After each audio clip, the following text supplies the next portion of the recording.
Well, good morning again. It's exciting to be in the house of the Lord in the safety from the storm outside.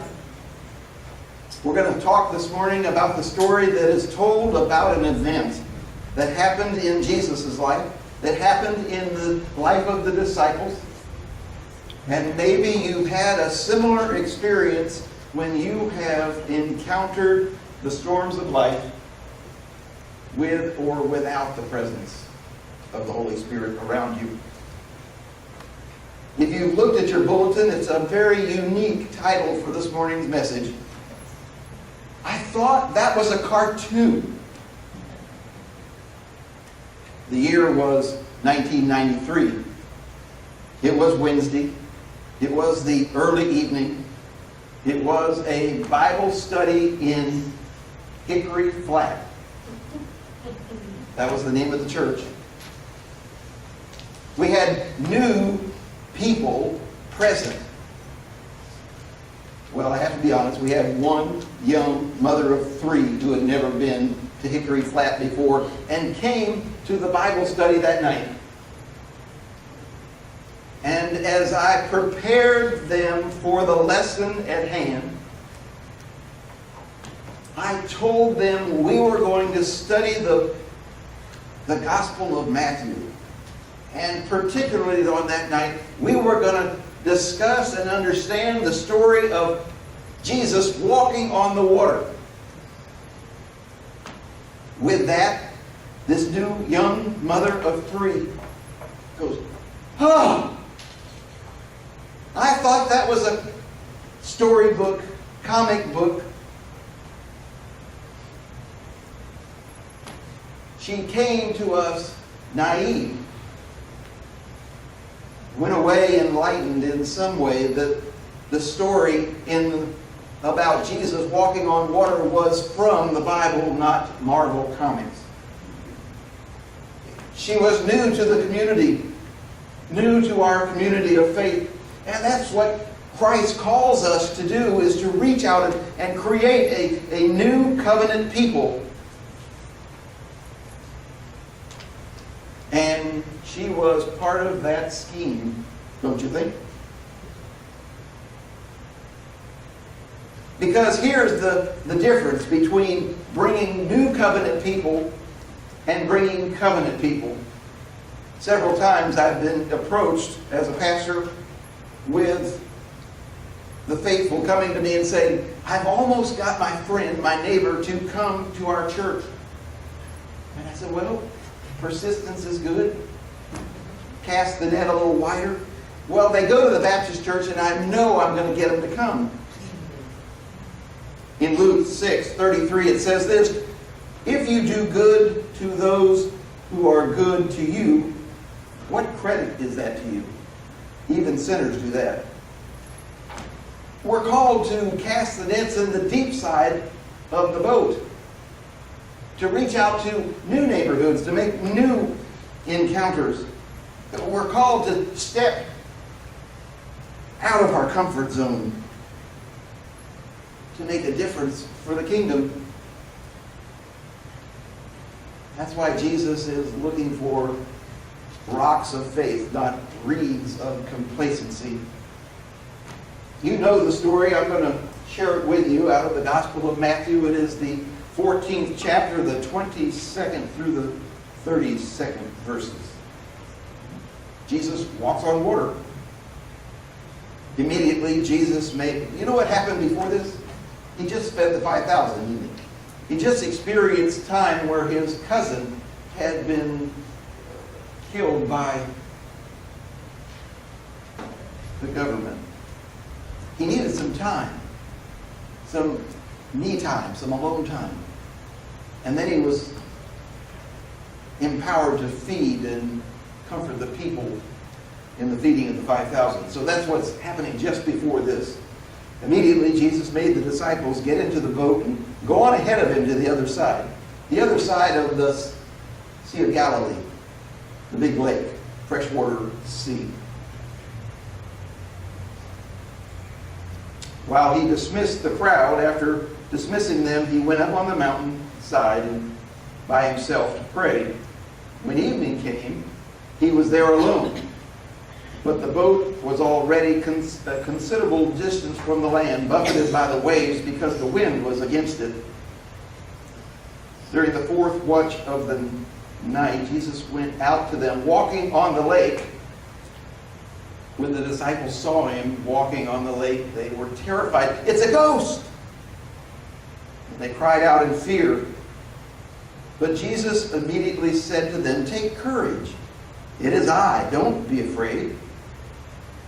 So Peter, Mr. Impetuous, Peter, the one who's the spokesman, the self-appointed spokesman, calls out to Jesus, "Lord, if it's you, tell me to come to you on the water." And so Jesus did.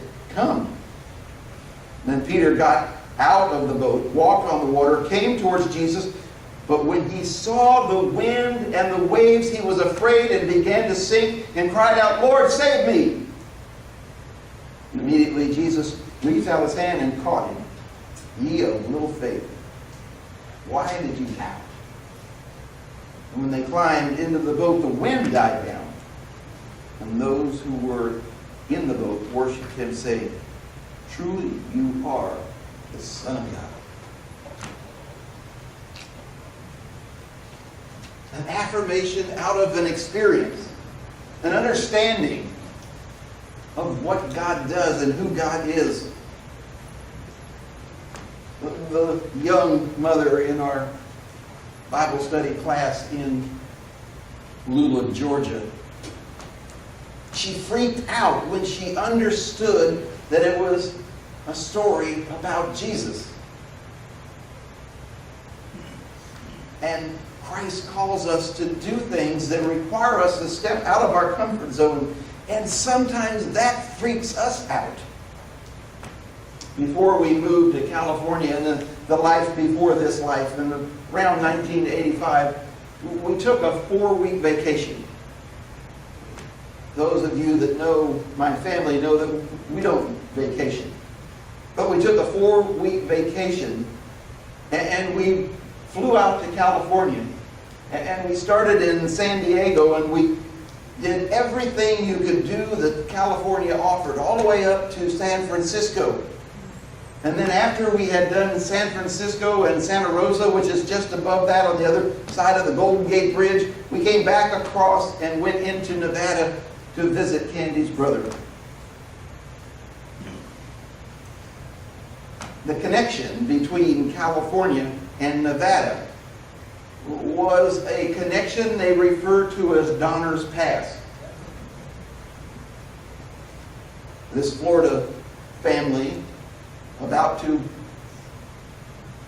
go across, are wondering, what's a pass?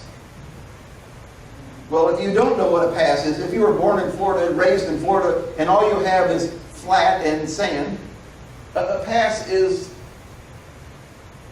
a canyon between two places that you want to go. And they had built this bridge, and it was night, and it was storming. As a matter of fact, we had heard just before we were to embark across Donner's Pass, there was an alert on the radio that said, "Snow storm ahead." Now, we can see the snow starting to just trickle down, and it says, "It's a big storm, put on your snow chains." Is that what they call them? Snow chains? I looked at Candy and I said, "What's a snow chain?" And I said, "But we don't have that far to go, so we'll just cut across this little pass thing and we'll be good to go." And so we later learned that it's called Donner Pass to commemorate the courage of the settlers of the West. And they were blazing trails to live in a new community. And the Donner wagon train had gotten that far in the, I was going to say the heat of winter. That doesn't make sense. In the dead of winter. and they were trapped there in that canyon. And they all perished. There wasn't a bridge there then. And they couldn't make it beyond that point.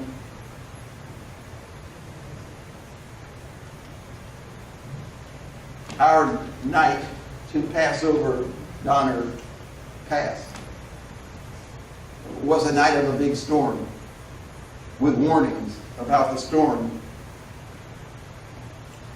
What I didn't count on as we headed across this bridge in the dark of night with a blizzard of snow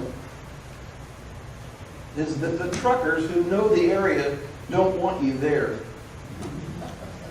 They will push you at 80 miles an hour with their lights so close that you cannot see them in your rearview mirror. All you can see is the whole car is lit with their closeness. And I was terrified that we were going to join the Donner wagon train until a voice from the back seat says, "Dad, don't worry, the car's rented."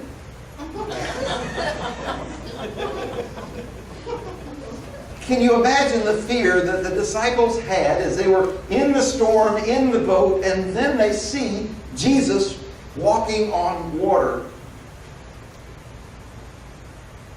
I can only relate the two situations, my crossing Donner Pass and their seeing Jesus walking on the water, coming to them in a time of storm. That was the foundational fear and motivation of Peter's desire to imitate the Master.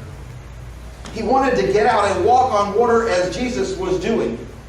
He saw the world stormy around him, but he wanted the extra courage to step out of the boat and make a difference. The Sea of Galilee is deep and cold, and when it's storming, it's no different in my thoughts to Donner Pass, 1,000 feet deep, with only a single lane to drive in. Peter looks down, starts to sink. He panics. He's in fear of his life. Wait a minute. Do you remember that Peter is a big, burly fisherman who spent his entire life on a boat? Surely he could swim.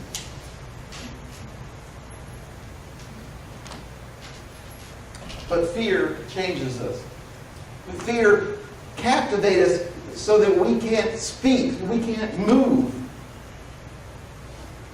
And in his moment of non-belief, Jesus reaches out and catches him. And two things happen in that moment. Jesus was present to hold him up. Amen. And Jesus calmed the storm. Amen. Put those two together, it's a miracle of miracles. There are all kinds of fears that we suffer from. Some so strong that they paralyze us, that we can't function at all. And that's not what Jesus wants for us. His reassurance to Peter, his reassurance to the disciples were there in the boat. Take courage, don't be afraid, it is I. Most of us need that very same encouragement. Take courage. It's me, Jesus. Jesus is always around. Jesus is always near. When you're filled with the Holy Spirit, Jesus is within you. Amen. And when you take on courageous steps beyond your comfort zone, you're not there alone. The ever-transforming, ever-transformative Christ calls on our faith that we will recognize God's presence in our lives. And when you least expect it but most desire it, Jesus is there to say, take courage. It's me. I'm here with you. Step out of the boat. Step out of your comfort zone. reach the lost, just as I have been there for you at other times with the disciples in their challenges and with Peter as he began to sink. I'm reminded of that television show in the early 1960s. They had this little tune that once it gets in your head, I think they call that an earworm. It gets in your head and all you can think of is that little tune. And that little tune's verses went something like this. Smile. You're on candid camera. You remember that television show? And it was so popular that most people were singing that little song saying, smile, you're on candid camera, and you use it with other people, but you're also looking over your shoulder and under the tables just in case they decide to visit your location. The whole nation was on guard of what they suspected but weren't sure of. Smile, you're on candid camera. It's the miracle story from this week's gospel that describes how Jesus appeared to his disciples. It was a little bit like that, don't you think? Surprise, I'm here. Not surprise, we're recording, but surprise, I'm here. And even in the most unsuspecting places, you'll find that you are not without God's presence. That you are not without the Holy Spirit filling you. That you're not without Jesus making a difference in your life so that you will be strong enough, empowered enough to go ahead and step out of the comfort zone to make a difference for the kingdom. The disciples were in the boat. They were halfway across the Sea of Galilee because the wind and the waves and the storm were coming at them. And they had a long night of whipping wind and whopping waves. Whipping wind and whopping waves. I love that. They were anxious. They'd spent the whole night and they were only halfway across. And Jesus was there when they were least expecting company. And Jesus walked right up to them in the midst of the storm. I know I've told you many times, and I've held true for the 24 years of my ministry, that I have never preached a sermon the same twice. And I've always told you the reason for that is the day that the door will open and Jesus will walk in and say, is that the best you have for me? When we least expect it, Jesus is there. Wouldn't it be marvelous if when we don't expect it, and Jesus is there, we're outside of our comfort zone, and we're reaching out to someone new. Oh, there he is. That's Jesus. Big smile on your face. I'm doing what you... there's my comfort zone. I'm out here. I'm so glad you're here, Jesus. You caught me at a good time. So often we decide that we need Jesus, and it's not necessarily when we're reaching out to new people to build the kingdom, is it? And sometimes we fear that Christ will say, is that the best that you can give to the kingdom? When you encounter the presence of God, often it is a time when you are least expecting it. In my research for this week, I found an article about Albert Einstein, and he was in the beginning a worry to his parents because they were afraid there was something not developed. Because even at an older age as an infant, Albert had never spoken a word. Until one night at the dinner table, and they prayed and they started their dinner, and the first bite of soup, and Albert drops his spoon. He says, "My gosh, the soup's so hot." Well, they were overjoyed. They were unbelieving. And after things settled down, they said, "Albert, why have you never spoken before?" He says, "Because up to now, everything was going okay.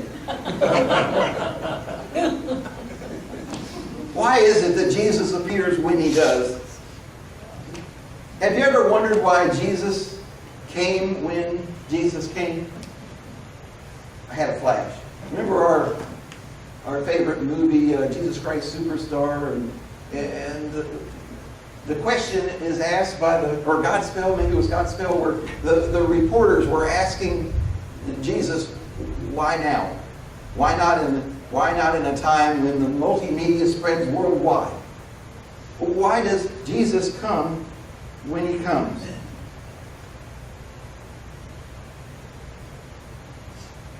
My thought was, God, you could have saved a lot of heartache and pain and time if you had just started the world with Jesus. You could have just started the world with Jesus. God has never been late. Amen. God is always on time. Amen. God is looking for rocks of faith, not reeds of complacency. I found a saying by the theologian Frederick Buckner. The place God calls you to is the place where your deep gladness and the world's hunger meet. Think about that. That's as deep as Donner Pass and the Sea of Galilee all together. What would you proclaim from the story that Matthew tells us today, walking away, understanding just a little bit closer about stepping out of your comfort zone, about the presence of Christ even when you don't expect it, when you least expect it? What would you say to others as the emphasis that God put in your heart and in your life by telling you a story about Jesus walking on water? I thought about that for me. And I would say to you that God is always on time, that Jesus is never far. Jesus is never in a place, in a time when we don't need him. But I'd also add that Jesus sees us, knows our motives, hears our speech, and witnesses our behavior. Here's why that's good. Because I've never found a time when I had to do it alone. Amen. It's about this faith thing. You don't have to be alone because you're not alone. God is always with us. And the Holy Spirit fills us to empower us and to guide us. And as my testimony, that's what changed my life. And all the children say it.